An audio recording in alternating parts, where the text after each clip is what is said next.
Hello everybody, it's Albert and David here with you for another assembly today. Today we're going to find out what happened when Jesus and the disciples went to the garden. Let's find out, shall we?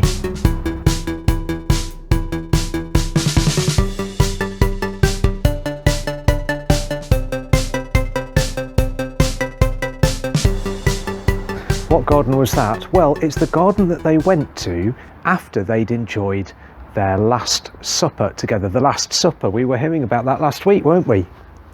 I wasn't here last week. It was the dog instead. That was Reggie. Yes, okay. Well, I wonder if you can remember, if you were watching last week, about the Last Supper that Jesus shared with his disciples. How about a quiz? It's time now for a quiz on what happened to Jesus with his friends, the disciples, when they had a meal. It happened in the final days of Jesus' life according to the Gospels in the Bible. And so we read about this meal in all four of the Gospels. But here's the first question. Where were Jesus and his friends staying when they had a meal? Was it A, Jerusalem, B, London, or C, Hawaii? What do you think? A, B or C? It's A. They were in Jerusalem. But why were they in Jerusalem? Was it A, for a special celebration, B, to visit family, or C, to do some sightseeing? What do you reckon? A, B or C? They were in Jerusalem, A, for a special celebration. That's why they were there. What was the name of the celebration? That's question 3. Was it A, harvest, B, Passover, or C, Christmas? What do you think? A, B or C? We've had 2 A's in a row. Is this going to be an A? No. B is the answer. They were there for the Passover. Here's question 4. 2 to go. Question 4. What did Jesus give to his friends at the meal? Was it A, fruit and snacks, B, bread and wine, or C, the bill? So he charged them for it. Is that what you reckon? A, B or C? Fruit and snacks, bread and wine, or the bill? Of course it's B. Bread and wine was what Jesus gave to his friends, the disciples, at the meal. But question 5, it's the final question. Why did Jesus give them bread and wine? Was it because A, they were hungry and thirsty, B, they had run out of the main course, or C, to teach them about his death on the cross? What do you think? A, B or C? Jesus gave his friends bread and wine because C, it was to teach them about his death on the cross. When he broke the bread and poured the wine, he was teaching them that he'd come to die, but that was all part of the plan. Great, 5 questions. How many out of 5 did you get? Brilliant, very well done. Okay, back to David and Albert. Yeah, so after they had shared that meal, including the bread and the wine, Jesus and the disciples went to a garden, and Jesus went there to pray, to spend some time speaking to his heavenly Father. Shall we hear about that? Let's hear about that now, shall we? From Mark's Gospel, let's find out what happened next. Well, Jesus and his friends went out, and Jesus made his way, as he often did, to the Mount of Olives. The disciples went with him.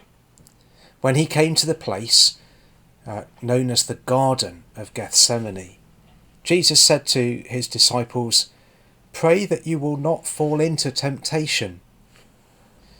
Then Jesus went away from them about a stone's throw, knelt down and prayed, "Father, if you are willing, take this cup away from me, yet not my will, but yours be done."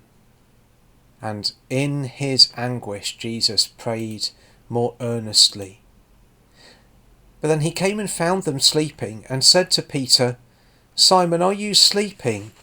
Couldn't you stay awake for 1 hour? Stay awake and pray that you will not fall into temptation." He went away again and prayed the same thing. But when Jesus came back again, he found his disciples sleeping as before. They could not keep their eyes open, and they did not know what to tell him. He came a third time and said to them, "Are you still sleeping and resting? Enough of that. The hour has come. Look, the Son of Man," that was Jesus' name for himself, "is betrayed into the hands of sinners. Get up, let's go. Look, see who is approaching." So Jesus was led away from the garden by the temple guards. He was led away to the high priest's house and then led away to his death on a cross. Yet Jesus knew that that was important, that that was why he had come to die on a cross, that that was his mission, to do that so that people might be friends with God, to drink the cup of suffering. That's what Jesus said in the garden. It is, but Albert, here's what I don't understand. Why is it that Jesus said he would drink the cup of suffering? What does that mean? Well, it comes from the Old Testament, where there's the idea that comes up several times that drinking a cup of nasty liquid, like really bad medicine, is what is our just desserts for the bad things we do and say and think. Yeah, that's right, isn't it? Now you mention it, in the Old Testament, it describes drinking a cup of really nasty liquid down to its dregs, that's the very bottom of the cup, as being really what we deserve for the things that we do and say and think that are against God. And surely that's just the people who kind of do bad things, Albert, is it? Afraid not. See, the Bible says that all of us push God away, and all of us do say and think bad things. It does, doesn't it? That's what the Bible says about all of us, that's what we're like. Jesus never did or said or thought a bad thing. He had no cup of his own to drink. But what was happening in the garden was that he said to his Father that he was prepared to drink the cup down to its dregs, down to the very bottom, that all of us deserve to drink. Is that right? That's absolutely right. Thank you, Albert, for helping to explain all about that. That is what Jesus did when he died on the cross. And you know, elsewhere in the Old Testament, it talks about Jesus as the one who gave up his life because the Lord laid on him all of that burden. It's like the Lord gave to him that cup that wasn't his to start with, but he took it to drink it for himself. And there's a verse in Isaiah in the Old Testament, Isaiah 53:6, which is all about the fact that the Lord did that. It's got sheep in it as well.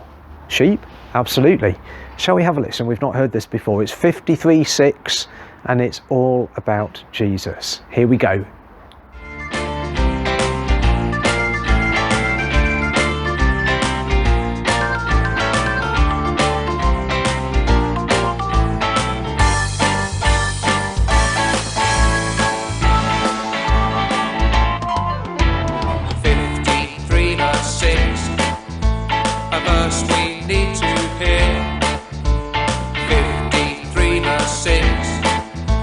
Isaiah makes it clear, we all like sheep have gone astray, we turned each one to his own way, and the Lord has laid on him the iniquity of us all. Iniquity? What's that? It's when we don't go God's way, the things we do, the things we say,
that song sums up why Easter is such an exciting time for Christian boys and girls, men and women around the world this year and always, because they believe that Jesus is the one upon whom the Lord laid our iniquity, the things that we do wrong, pushing God away by the things that we do and say and think. And that because our sins were laid on Jesus, and because he took the cup that we deserved to drink down by dying on the cross in that way, Christians believe that means we can be friends with God, that there's no longer any need to fear the future. There is no cup that we have to drink now because Jesus has drunk it down to the bottom by dying on the cross and dealing with our things that we do say and think against God. That's why Easter is so wonderful. And next week we're going to find out why it's even more wonderful than that for Christians. The very good news for the whole world that Jesus didn't stay dead, as the Bible says. More about that next time. I'm going to pray though now. If you'd like to join in, you could say amen at the end. That means I agree, doesn't it? That's up to you. Let's be quiet and I'll say that prayer now. Father God, thank you that, as your Bible says, the Lord Jesus was willing to die on a cross and to give up his life so that he might take on himself the just deserts that we should face for the things that we do and say and think against you. Thank you that he was willing to do that, and that in your great love you've made it possible for us to know you and be friends with you. Amen. So more about Easter next time, everybody. The final one of our Easter assemblies. Hope to speak to you then. Cheerio for now. Bye-bye.